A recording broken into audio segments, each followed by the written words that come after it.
topic is on dissociative disorders for behavioral science and psychiatry for Falcon Physician Reviews.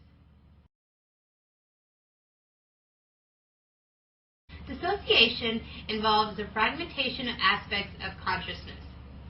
It can be relatively benign and very common, or it can be very pathological and rare. So a common type of dissociation, which most of us have probably had, is that you're driving home from work and all of a sudden you're at home, but you don't remember how you got home. You were off into the space, you were thinking about something else, and then all of a sudden you were at home and you're like, wow, I don't even remember how I got here. So that's what a relatively benign and very common form of dissociation is. But then you can have very pathological and rare states such as dissociative identity disorder, where you might have multiple personalities, and some people have dissociative amnesia, confusion, personality states changes which are not normal. And usually the pathological forms of dissociation are thought to be precipitated by some kind of a trauma, whether it be a sexual abuse, physical trauma, for men, maybe some battle themes. And the patient's not able to process what has happened to them, and they struggle with the unacceptability of what has happened and their lack of control of the matter. So these people are not able to process them in a healthy way, and they use this more unhealthy way of dissociation to deal with these problems. They dissociate themselves so they don't have to truly re-experience it. So there are four main dissociative identity disorders that we're going to talk about in this section, and they are dissociative amnesia, dissociative fugue, dissociative identity disorder, and depersonalization disorder. Dissociative amnesia is the inability to recall important memories, and usually these memories are very personal and emotionally charged. And they will most likely be about some kind of trauma, some kind of sexual trauma, even, like, again, battle trauma that happened to them. It can't even be just a car accident that the person has just felt very traumatic about. The amnesia can be selected for a specific period of time during which that trauma occurred, or it can cover a patient's lifespan. What you want to do is you want to evaluate for any other kind of mood disorders. You want to evaluate for a seizure disorder, conversion disorder, personality disorders. Also, there are certain types of amnesia, like transient global amnesia, and you want to rule that out as being a cause of dissociative amnesia.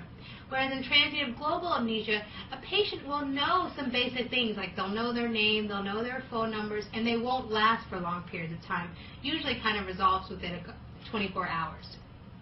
Again, also want to rule out any kind of substance-induced disorder or any other kind of dissociative disorder. How are you going to treat this? First line of therapy for most of these dissociative disorders are going to be therapy. Try to avoid this traumatic stimulus, and maybe once the patient is much more stable, you can start talking about the traumatic stimulus and learning different ways to decrease their emotional stress. Next, you have your dissociative fugue, and this is a very common high-yield board question. It'll be very, very easy for you to pick out. And what you'll notice here is a patient, usually a man, who suddenly leaves home, he's confused of who he is, and he can't remember his past, and he resumes a new identity. Now, he won't have any other impairments except for this dissociation and this loss of memory, so he'll still be able to drive, he'll be able to do all his same motor abilities. That won't be any of the problem. It's just the mental dissociation that he'll have. Usually brought on by severe stressful life event, and it gradually comes back on its own. Again, you want to rule out any other kind of malingering, factitious disorder, we'll talk more about those later, seizure disorders, or any other kinds of dissociative disorders. This is also really hard to miss. Someone who moves to another city and can't remember their previous identity. Psychotherapy is the treatment of choice. Then we have dissociative identity disorder, and this is a very controversial disorder, and what they'll notice is this person has multiple personalities. And one personality might be an older personality, one person will be a younger personality, and what this is thought of is that when a child has a very severe abuse, like a sexual abuse. They disassociate and become someone else so that that person is not experiencing that current trauma. So that's the way that they cope with the trauma that they're having. And what happens is that when you have a multiple personality disorder, what happens is that you feel like you've lost long periods of time, someone else has taken charge, and time will have gone by, there'll be new clothes in your closet, people you don't know will be calling you because you've made friendships that you don't remember. The more common in females, and you want to rule out a borderline personality disorder, a bipolar disorder, factitious disorder, malingering, and seizure disorder. Again, you're looking for a time shift. Sometimes maybe some self-mutilating behavior will be present. It doesn't have to be. And the personalities can be different ages, different sexes, nationalities. How do you treat this? It's kind of controversial. Some people say that you should talk only to the person you're supposed to talk to and not to associate with the other personalities. Other people say that you can talk to all the personalities. Still very controversial. Therapy is your key. Hypnosis might be helpful, but it's also very dangerous because these patients are highly suggestible. And you want to aim at decreasing the traumatic stimulus and dealing with it. Next, we have depersonalization disorder, which is a pervasive sense of being detached from one's being. So they constantly feel like they have some out-of-body experiences, as if they were watching their life as an outside observer, but their reality testing remains intact.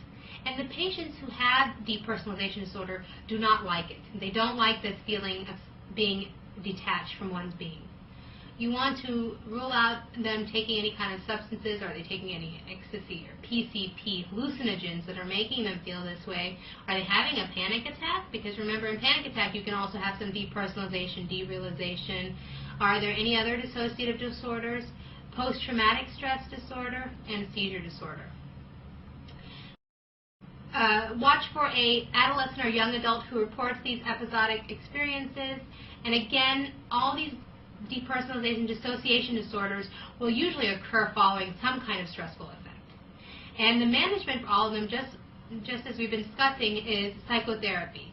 So for all of these questions, if you get a dissociative disorder, remember that psychotherapy is the treatment of choice. Medications aren't going to be very helpful, and you're trying to allow the patient to talk about their traumatic experience, but giving them new ways to cope with it. And this concludes our section on dissociative disorders for behavioral science and psychiatry for Falcon Physician Reviews.